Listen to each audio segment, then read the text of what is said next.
আসসালামু আলাইকুম ওয়া রাহমাতুল্লাহ। 2 নম্বরে কবিরা গুনার নাম এসেছে মা বাবার। একটু কান লাগান। মা বাবার নাম এসেছে কেন? কারণ আল্লাহ জানিয়েছেন আমি আল্লাহর পরে পৃথিবীতে সবচাইতে বেশি কষ্ট স্বীকার করেছে মানুষের জন্য তার মা বাবা। আল্লাহ মনে হয় ভুল করেছে? আল্লাহ যে সঠিক বলেছে আপনি বাস্তবে মিলাবেন। এই পৃথিবীতে যত মানুষের কাছে আপনি ঋণ করেছেন, হায়াত যদি থাকে একদিন না একদিন ওটা শোধ দিতে পারবেন না পারবেন না? পারবেন। যত কিছু ঋণ করেন আপনাকে যদি আল্লাহ হায়াত দেয়, আপনি যত কষ্টই হোক একদিন না একদিন ওটা ঋণ শোধ দিতে পারবেন। কিন্তু পৃথিবীতে যদি মা বাবার সাথে কেউ নাফরমানি করে, কেউ যদি বলে আমি ঋণ শোধ করে দেব, তো কিয়ামত পর্যন্ত হায়াত পাবে, শোধ হবে না। তার বাস্তব প্রমাণ আপনার মায়ের পেট। এক সন্তান এসে বলে মা আপনি যা বলবেন আমি তাই করব, যত ঋণ আমি করেছি তোমার কাছে সবাই শোধ দিয়ে দেব, কারণ আমি অনেক টাকার মালিক। মা ডাক দিয়ে বলে বাবা দাঁড়া, আমার ঋণ শোধ করার আগে একটা কলা নিয়ে আয়। কাঁচা কলা না পাকা? পাকা কলা নিয়ে আয়। কি করবো? কলা নিয়ে বলে যে দাঁড়িয়ে থাক, যদি সহ্য না হয় শুয়ে পড়। কলাটা নিয়ে ধরে থাকবি, আমি রাতের বেলা যখন চাইবো আমাকে দেওয়া লাগবে। ও কলা নিয়ে দাঁড়িয়ে আছে, ঘুম এসে ওকে ধরেছে, কলাটা হাত থেকে পড়ে পিঠের নিচে গিয়ে একেবারে ভর্তা হয়ে গেছে। কিছুক্ষণ পরে মা ডাক দিয়ে বলে সন্তান আমার সে কলা কই? কলা আর নেই, ভর্তা হয়ে গেছে। মা ডাক দিয়ে বলে বাবা আমার ঋণ শোধ করার জন্য এসেছিলে, একটা কলা মাত্র 5-6 ঘন্টা রাখতে পারো না, সেটা করে ফেলেছ।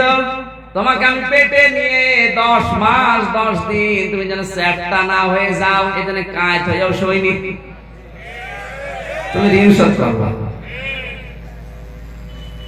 এই জন্য কোরআনে আল্লাহ যেখানে নিজের নাম দিয়েছেন সঙ্গে সঙ্গে নিজের নামের বর্ণনা দিয়ে মা বাবার নাম দিয়েছেন। সুবহানাল্লাহ বলতে পারেন না? মা বাবার ঋণ পৃথিবীতে আজ পর্যন্ত কেউ শোধ করতে পারে নাই, কিয়ামত পর্যন্ত পারবেও না। অনেকে আমার ওই বন্ধুর জীবনী, বিশ্ববিদ্যালয়ের বন্ধুর জীবনী শুনতে চায়। শুধু জীবনী শোনা না, ওখান থেকে নিজেকে তৈরি করা লাগবে। আমার ভাইরা আমি আবেগ নিয়ে বলছি, কোরআনে কারিমে আমি প্রায় 7 জায়গায় মা বাবার স্পষ্ট নাম পেয়েছি, আর যেখানে মা বাবার নাম পেলাম সেখানে দেখলাম 3টা 5টা 7টা 10টা 12টা ব্যাখ্যা আল্লাহ নিজে দিয়েছেন। চুয়াডাঙ্গাবাসী আল্লাহ কি দরকার ছিল মা বাবার নাম বলার সঙ্গে সঙ্গে 3টা করে 5টা করে 7টা করে 10টা করে 12টা করে ব্যাখ্যা দেওয়া? দুনিয়ার কোন মানুষের নামে কিন্তু ব্যাখ্যা নেই। আছে কোরআন শরীফ আমি পড়েছি, কোন জায়গায় কোন মানুষের নাম আছে কিন্তু ব্যাখ্যা আছে পাইনি। যেখানে মা বাবার নাম আছে সেখানে ব্যাখ্যা আছে, কারণ একটা আল্লাহ ভালো করে জানে আমার পরে সব চাইতে বেশি কষ্ট হয়েছে ওর মা আর বাবা। বিশ্ববিদ্যালয়ের কথা বলছিলাম এই জন্য, এত গরিবের ছেলে লোকটা, এত গরিব মানুষ পরীক্ষা দেবে মাস্টার্সে, ওর কাছে টাকা ছিল না। শেষ পর্যন্ত ওর বাবা মানুষের জমিতে কামলা দিয়েছে। মনীষ বলেন আর কামলা বলেন, যাই বলেন, কিছু টাকা পেয়েছে। এলাকায় যারা ধনী মানুষ তাদেরকে বলেছে আমাকে কিছু টাকা ধার দেন, আমার ছেলে পাস করলে দিয়ে দেব। টাকা ধার করে করে 4,500 টাকা ওর হাতে এনে দিয়েছে। ওর মা মানুষের বাড়িতে কাজ করে, 4,500 টাকা ওর হাতে দেওয়ার পরে ছেলেটা টাকা নিয়ে মাস্টার্সে পরীক্ষা দিয়েছে, গণিতে পড়তো, পাশও করে গেছে। পাশ করার পরে ঢাকাতে একটা প্রাইভেটে চাকরি পেয়েছে, বেতন অনেক বেশি। পছন্দ করে একটা বিয়েও করেছে, কিন্তু মেয়েটা ধনীর মেয়ে। ডাক দিয়ে বলেছে স্বামী বাড়ি দেওয়া যাবে না, যদি বাড়ি যাও তোমার আমি রাখবো না, ডিভোর্স দিয়ে দেব। আমার যে বাবার বাড়ি আছে ঢাকাতে, এই জায়গায় থাকা লাগবে। কেউ যদি জিজ্ঞাসা করে তোমার শ্বশুর শাশুড়ি, বলে মারা গেছে, পরিচয়ও দেয় না গরিব বলে। একদিন 2 দিন করতে করতে অনেক দিন পার হয়ে গেল, বাবা মার মা মনে করে আমার সন্তান ঢাকায় চাকরি করতে গেছে, কিন্তু কোনো খোঁজ নেই। মায়ের এদিকে হাঁপানি রোগ ছিল, দিন দিন বাড়তে আছে। বাবা শেষ পর্যন্ত উপায়ন্তর না পেয়ে একটা ভাঙ্গা রিকশা জেলা শহর থেকে ভাড়া নিয়েছে, কক্সবাজার রামতি বাড়ি ভাড়া নিয়েছে একটা রিকশা, ভাঙ্গা রিকশা। রাতের বেলা, যে দিনের বেলা তো বের হতে পারে না, মানুষ আবার বদনাম করবে, তোমার ছেলে এত বড় চাকরি করে আর তুমি রিকশা চালাও।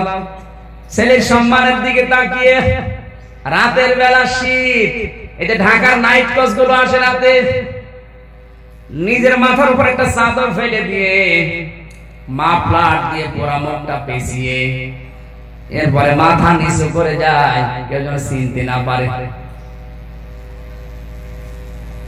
ঢাকার ফার্ম গেটে একবার দেখা গ্রামের এক লোকের সাথে ছেলেটার, জিজ্ঞাসা করছে, ভাই আপনি খুব আরামে আছেন? আপনার মা 3 দিন পড়ে আছে, ঔষধের পয়সা নেই, মারা যাওয়ার উপক্রম। শেষ পর্যন্ত স্ত্রীর কাছে অনুমতি চাইতে গেছে, বলে না যাওয়া যাবে না, তুমি যদি যাও তোমার আমি ডিভোর্স দিয়ে দেব।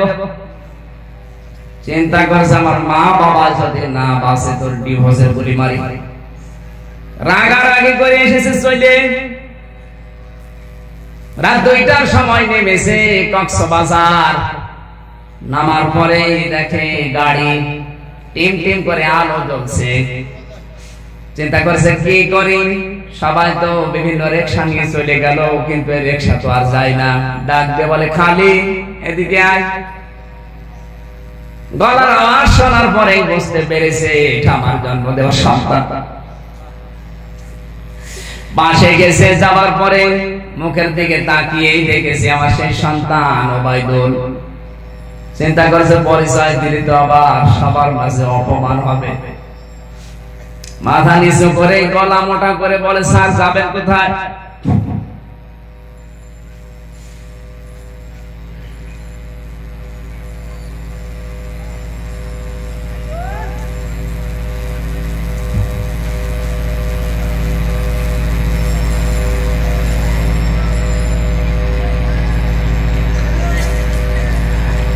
শান্তি পাড়ায় দখুমিয়ার বাড়ি যাব।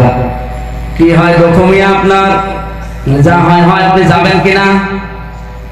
ধমক যখন দিয়েছে বলে, ওঠেন স্যার। রিকশায় তুলে নিয়েছে। এমনিতে শীতের রাত, মুরব্বী মানুষ, 65 বছর বয়স, অসুস্থ, 3 দিনের না খাওয়া শরীর। জোরে যখন চালাতে পারে না, পেছনে ধাক্কা দিয়ে বলছে জোরে যা। কিছু দূর যাওয়ার পরে আবার দিয়েছে ধাক্কা, এই বয়সে রিকশা নিয়ে আসো, চালাতে পারো না, তোমার ছেলে নেই।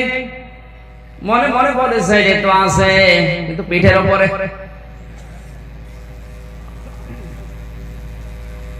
দ্বিতীয়বার আবার ধাক্কা দিয়েছে।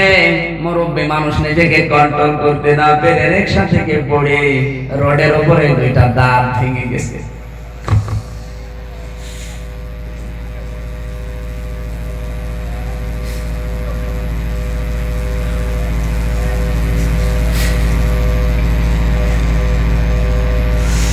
বহু কষ্ট করে ওঠার পরে জিজ্ঞাসা করছে, স্যার আপনার মোবাইল আছে? কেন? একটু লাইট মেরেন তো। লাইট কি হবে? বলে আমার কি যেন হারিয়ে গেছে।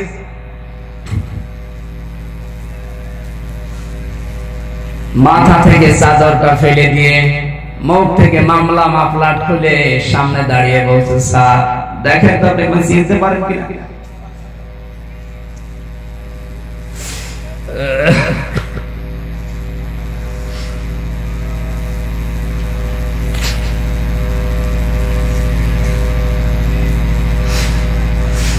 তোমাকে স্যার বানাতে গিয়ে আমার জীবনটা নষ্ট হয়ে গেছে। মানুষের বাড়িতে কামলা দিয়ে তোমার লেখাপড়ার খরচ দিয়েছিলাম, তোমার মা মানুষের বাড়িতে সিএর কাজ করে তোমার পরীক্ষার ফিস দিয়েছিল। তোমাকে স্যার বানাতে গিয়ে আমি জীবনে কিচ্ছু করতে পারি না। তোমার 2টা দাঁতই ভেঙে গেছে। তিনবার যখন ধাক্কা দিলে আমি নিজেকে আর কন্ট্রোল করতে পারি না। ছেলেটা রিকশা থেকে নেমে পা জড়িয়ে বলে, আব্বা আমারে মাফ করে দেন।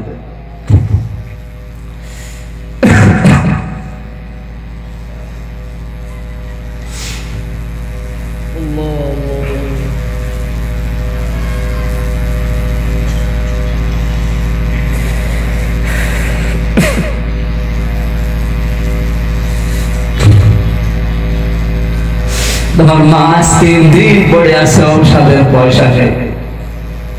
আমি দিনের বেলায় বের হতে পারি না, তোমার বদনাম হবে এই কারণে।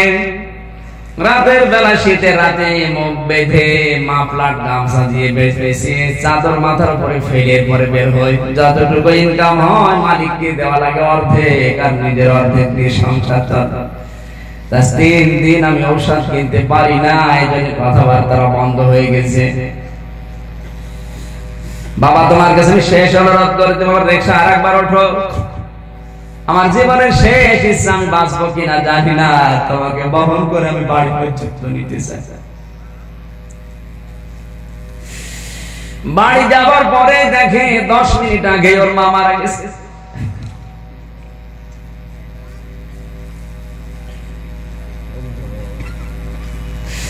দৃশ্য দেখে বাবা সহ্য করতে না পেরে বাবা 2 মিনিটের ভেতরে হার্ট অ্যাটাক করে মারা গেছে। মা বাবার লাশ জড়িয়ে হাওমাও করে কাঁদে, বলে রব্বুল আলামিন আমি দুনিয়াও হারালাম আখিরাতও হারালাম। নবীজি এই জন্য জানিয়েছেন হুমা জান্নাতুকা হুমা নারুকা, মা বাপ তোমার জান্নাত, মা বাপ তোমার জাহান্নাম। তোমার দুনিয়াও যদি হারিয়ে যায় একদিন না একদিন আবার হবে। কারো যদি বন্ধু হারিয়ে যায় নতুন নতুন বন্ধু আসবে, কথা বলে না কেন? কারো যদি স্ত্রী মারা যায় আবার স্ত্রী আসবে।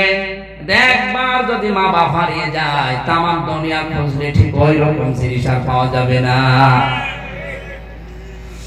সকাল বেলায় ওর বউ ডিভোর্স নামা পাঠিয়েছে, যে রাগারাগি করে এসেছিল, ওর চাকরিটা গেছে চলে, এখন পাগলের মতো চড়াঙ্গা মাসি মন থেকে বলছে আমাদের কারো জীবন যেন আমার ওই বন্ধুর মতো হয়ে না যায়। কথা বলে ঠিক না? কোরআনে যত জায়গায় আল্লাহ দিয়েছেন নিজের নাম, যত জায়গায় আপনি দেখবেন সব জায়গায় আল্লাহ দিয়েছেন মা বাবার নাম। ওয়াকাদা রাব্বুকা আল্লা তা'বুদু ইল্লা ইয়্যাহু ওয়া বিল ওয়ালিদাইনি ইহসানা। এখানে 5টা ব্যাখ্যা আছে মায়ের নামে। কয়টা? আপনি পুরো কোরআন শরীফ খুঁজে একটা আয়াত দেখান তো যেখানে কোনো মানুষের নামে 5টা ব্যাখ্যা আল্লাহ দিয়েছে। আল্লাহ জানে যে আমার পরে সবচাইতে বেশি কষ্ট করে। নতুন ভিডিও পেতে চ্যানেলটি সাবস্ক্রাইব করুন, ভালো লাগলে কমেন্ট করুন, লাইক ও শেয়ার করে সঙ্গেই থাকুন।